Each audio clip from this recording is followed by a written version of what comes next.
All right, this one's gonna hurt. In this video, I have 100 brand new, extremely expensive lobster traps being delivered. We have to get them all ready to go. I'm gonna take you through why they're so expensive, why I had to buy 100 of them, and all of the little steps in between of what it takes to actually get these traps ready to go, because we only have traps at the moment. We now have to get them ready to set into the ocean so they can start catching lobsters and start paying themselves back. This is sort of what goes into making all the lobster fishing videos that you've watched in the past few years possible. We'll be getting into the nitty-gritty details of the traps, the ropes that connect to the buoys that go to the surface, all the whale safe regulations that are required to get these things legal, get them in the water. It's quite a process. There's quite a few steps, and the longer they sit on this dock, the more money they're costing. So when you're a commercial fisherman, you are constantly fighting everything, and this probably applies to any business owner in general, but especially one that revolves around a boat and a lot of traps that stay in the ocean year round. It's a constant battle to keep things nice and functional. Everything is aging very fast, traps, boat included. At the end of this video, I'll reveal exactly what it cost to replace these 100 lobster traps, and we'll include everything from the traps to the buoys to the ropes to the connection points. First step is to actually get down to the trap shop, because the traps are only one part of this big puzzle. On this list, we need 4 coils of float rope, 3 coils of sink rope, 2 coils of sink rope, 6 coils of neutrally buoyant rope, 100 dog bones, 20 red floats, 20 blue floats, spindles, Sharpies, 50 whale safe weak links, purple and green markers. We need bait strings. We also need all the stuff that I forgot to add to this list. All right, we just made it to the trap shop, actually the same trap shop that built the black holes, the extra large traps, and the home of the world record lobster trap. They have the new traps all loaded up on the truck right there, but we have to get a whole truckload of other gear to get the traps rigged up once they arrive. So we're gonna go in the trap shop and break the bank real quick. So these guys not only build traps, but they sell everything that you need to get them ready and get them fishing. What's that remind you of? Yeah, this one actually looks like a real trap. I need a bunch of that Hydro Pro too. Hello. Hello. Quiet, it wears good, ties Is that good. 716? Yes. I'll try it. Except we sell more of that than we do anything else. Yeah. You're supposed to sell me the expensive stuff, right? This is better than less money. Perfect. All right, so I need 4 coils of that. I'll take 2 coils and 3/8 too for the bridle. Okay. I'll just do red. Okay, Get 4 of each. Have you tried these? No. They're stronger and they're a little bit cheaper. They break it like 500 pounds more.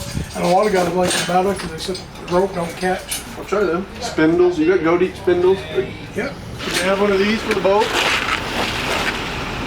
Put the bucket right underneath it. Yeah, we can put a bucket underneath this for you, Cody. Yeah. Put a bucket in the bottom. Yep. I'm all for it. Shoot it out. But this might not be bad for boating. I'm just gonna say the front of the boat, grabbing the floats. $10 a piece, I might as well have one of them. I won't even notice that on this bill. I don't know what I'm gonna use it for. Grab seagulls off the bow. Ran out of room. I know. We're gonna try to squeeze the buoys in the big truck. They still got plenty of room on that bill though. Yeah. Hopefully the credit card has room. What are we gonna check out? The buoys. We got some new ones. Ooh. 6. I mean, I feel like we gotta have those. At least this one. Let's try one. We want a scale basket for poking. Look at all the pretty colors. I was looking more at the blue than yours. All right, so that way Dad don't take it? Yeah, that's right. He can't take that. All right, we'll get Tristan a purple one. If you want to try some of those reel strings, we could try them. I don't think it'll be much faster. I think our process we got going is good. But I mean, I know you hate me, but if you want to buy like 1 or 2 new bait irons that are nice and sharp. These are about 1/3 of the price. You love saving us money, don't you? Don't come in the store very often. Bait bags? No, we don't need bait bags. I said I didn't know if the credit card would go that high. I don't know if the check will either. They made that on YouTube. You still got gloves? Oh, we took a package of gloves. Do you want me to like scroll through this to let you know what I got on here? To make sure, or you trust me? I trust you. Okay. Cody, you want to ride on the truck? That's good for that one. Yeah. We'll put Cody in the truck. Yeah, I can get back. I think that we're good. Okay. Spend $3,000, get a free water bottle. Hey. Probably should keep shopping. And a case of gloves. Thank you. Wonder if my credit card will do it. Smoke is gonna roll right off of it. Make sure everyone read the card out loud so Yeah, they can read put the it in. There you go. Yeah, you may have a couple. Yeah. Yeah. I discounted it, Good girl. but 100%. £2 from your nose. Stay. No donation. Nope. Holy mackerel. We're going to Florida this winter. I'd say. All right, the damage is done. I'll break it down later in the video. First, we got to go to the wharf. Now we got the not so fun part ahead of us. That was one of the not so fun parts. But now comes the laborious not so fun part. We gotta unload all 100 of the traps after we take them off the truck and stack them up. We then gotta prepare them to go into the ocean. Hopefully, we'll put them on the boat tomorrow, set them the day after tomorrow. Here we go, the traps have arrived. This is probably the sketchiest place that they deliver, I would guess. Like a 45-degree hill right here. We gotta get some tire trigs ready for him so we can hopefully stop him before he stops us. Tristan, when they get right here, just stick your foot under the tire and trig it. Whoa.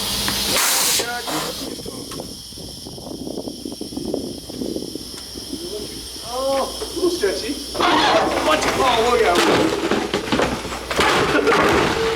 Jimmy, you learned from your father, now he's learning from you, and he's gonna take the helm over here. I hope so. Yeah, these guys are the backbone of what makes it all possible on the water. Without you guys, we don't exist. We all work together. It's a team effort, it's a family effort, which is cool.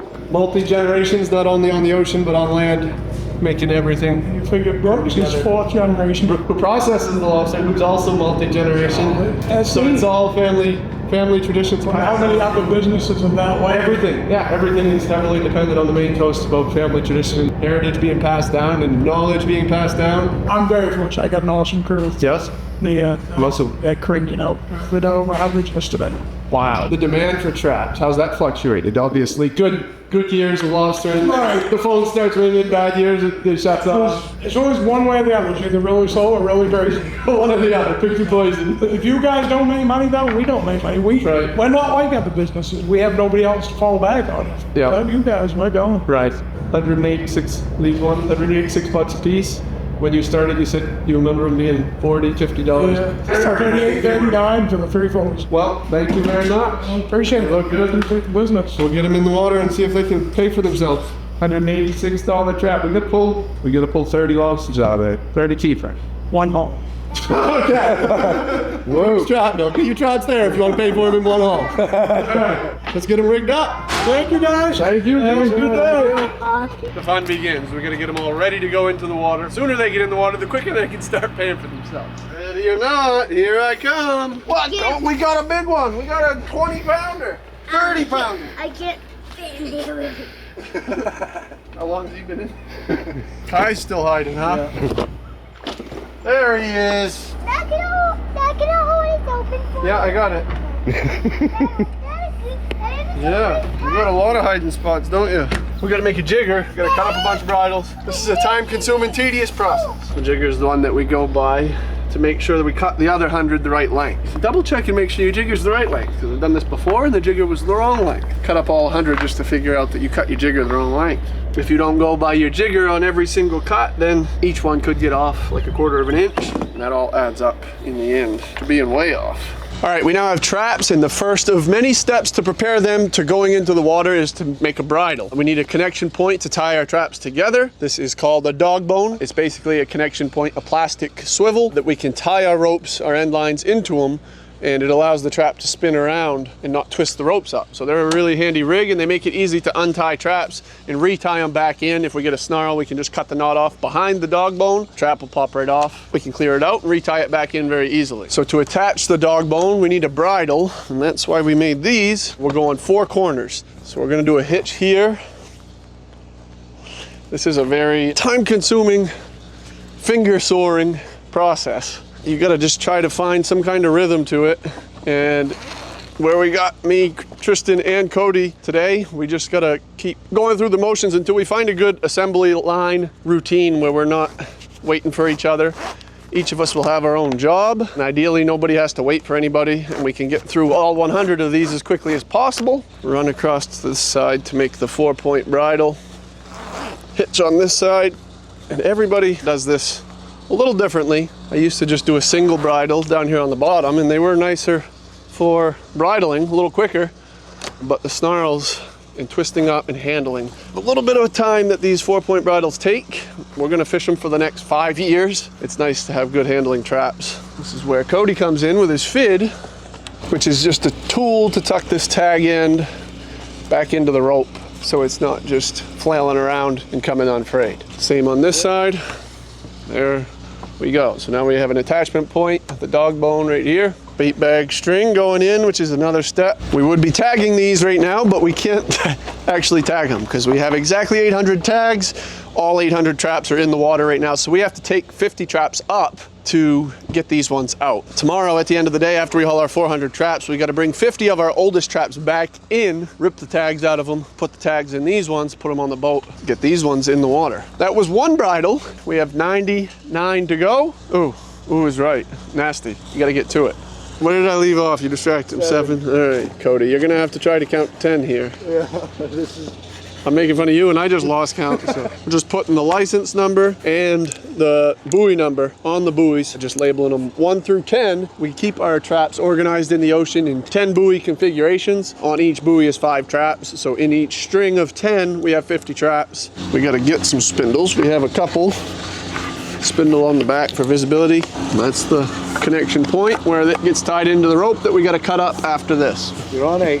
We need to do a 9. These plastic buoys are pretty nice because we used to have styrofoam buoys and we had to paint them all every year. The plastic ones all come colored right out of the mold. So that takes one step out of the process. The only trouble is in the winter time, if they set for extended periods of time, they will collapse over time, but they hold up pretty good. So we got the ropes cut up, and now to connect the top warp and the bottom warp, we have to use this little plastic whale-safe weak link. And this is a weak breaking point in the rope. And the idea behind these things are that in the event a whale gets entangled in the rope, they can break it free and swim off with the rope. I have mixed feelings about these things.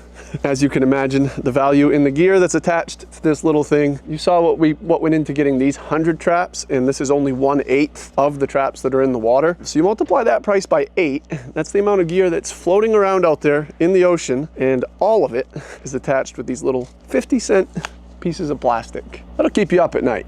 So the top warp is attached. They have a little weak spot on the top because these things were shattering at first. They turned out to be pretty dangerous because when they came up through the snatch block is where the rope directs the rope into the hauler. As soon as these things were hitting the snatch block, they were exploding and sending pieces everywhere towards the guys working. They now put a little weak point in the breakaway, so if it breaks downwards and pulls away from the crew instead of towards the crew. One of many hoops that we got to go through to get these traps in the water. Break it. 1,700 pounds, I think I could do that. So this is the other end of the rope from the trap, and this is what actually will hold the buoy. Another step to the puzzle of getting these traps in the water, and probably one of the most important, because without this, we might set them, but we probably won't go back to haul them. There. You might wonder, why are we taping the ropes green and purple? We have green and purple on the warps. This is so the whales can see them, so they don't get tangled up in them. Just joking. It is a whale regulation. I'll give you about 10 seconds to see if you can guess why they're on there.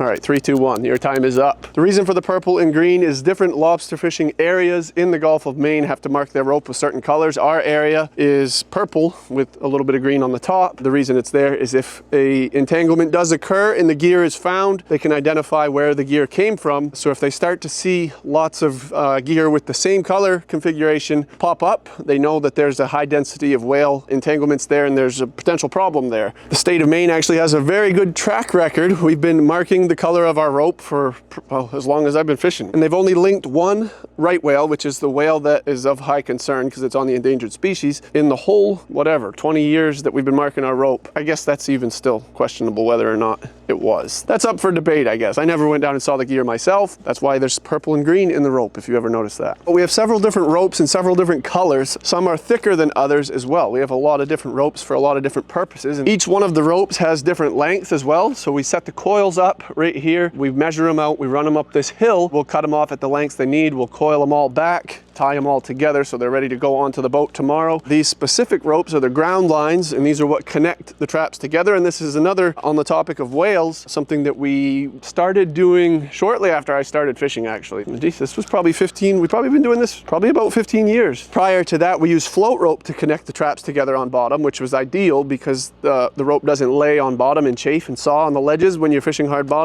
But in an effort to remove the amount of rope in the water column, we were forced to switch to a neutrally buoyant or a sinking rope for ground line. The idea is that they lay on bottom instead of in the water column, and that further reduces risk to entanglement. But the truth is, the way that we set our traps, we have 5 laid across the bottom and they're stretched out. Ideally, the farther they are stretched apart, the better they fish.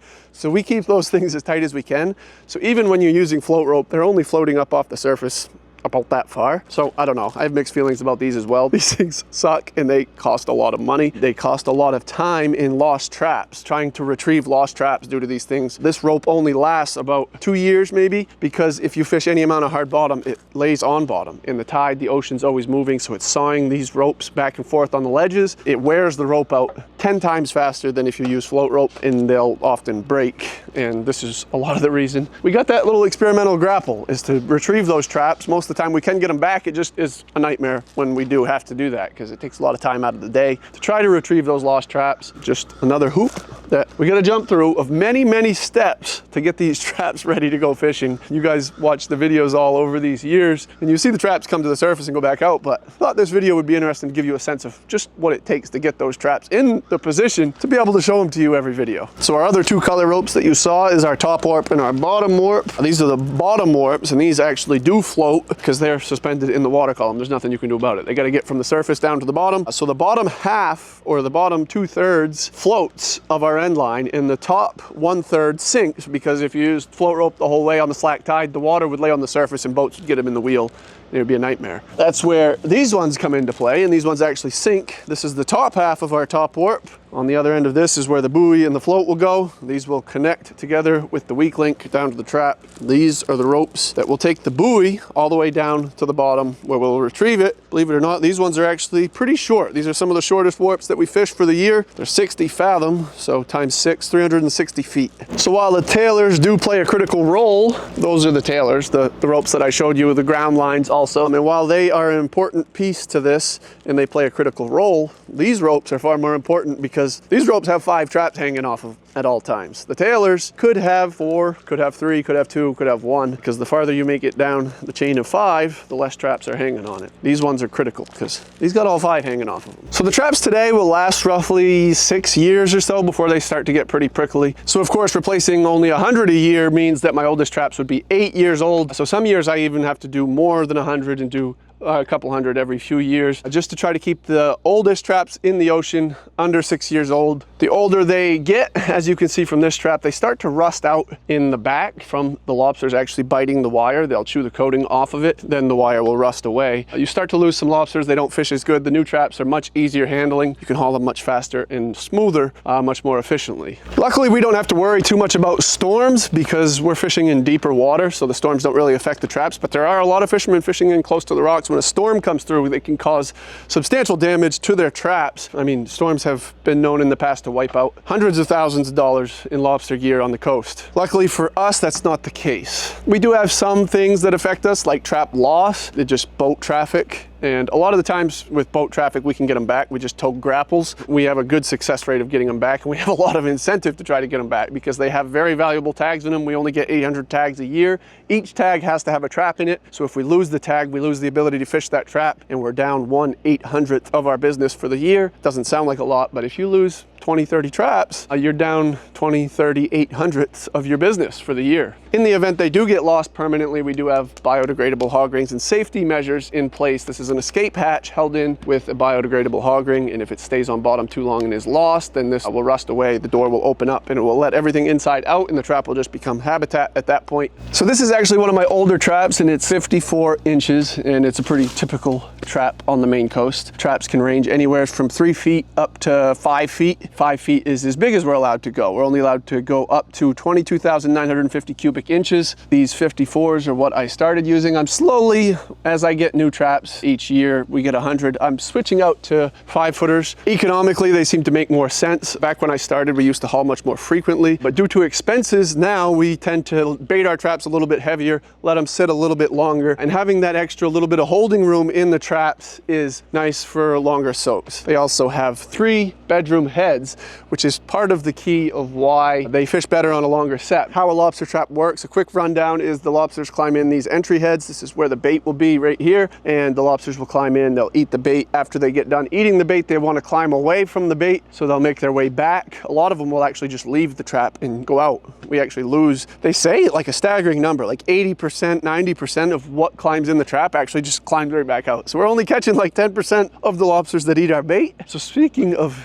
economic question marks, there you go. We're always trying to change our traps to try to make them more efficient. That's why these ones have 3 heads, where the traps that I started with only had 2. And these series of heads, the farther they go in, the harder it is for them to get back out. So once they find their way to the back of the trap, they actually have to go through 3 heads to try to get back out, which is almost impossible for them to do with the shape of the heads. And then we got vents back here, as I said earlier. One of them is held in with biodegradable hog rings. These 2 are held in with stainless. So these ones act more as filters. This is something that I changed with my newer traps. Again, with the longer sets, we want them to be more efficient with sitting with longer soaks. So these kind of act as filters, and they let the small lobsters out, they let the crabs out, so that way the traps can have more room for what we want, which is the keepers. Probably about half of my gang now is 5-footers, half of it's 54s. Slowly working my way towards 5-footers, so I don't have to buy all 800 of them at once. There's quite a few problems presented when you try to buy all 800 new. For one, the price tag. Trying to buy all 800 new in 1 year would really suck. That would be pretty crippling financially. But on top of that, you'd run into a problem where all your traps got old at the same time. Right now we're rotating traps out, so we always have some older traps. So I'm just slowly working my way up to all 5-footers.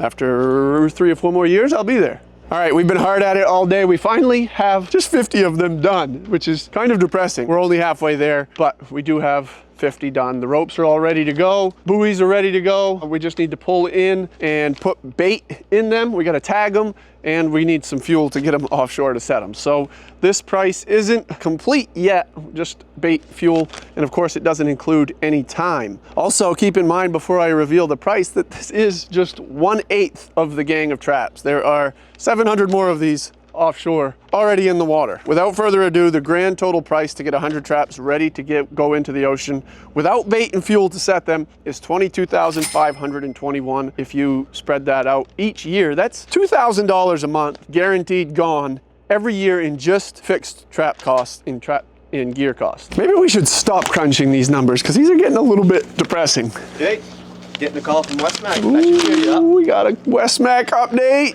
Hello? You need how much?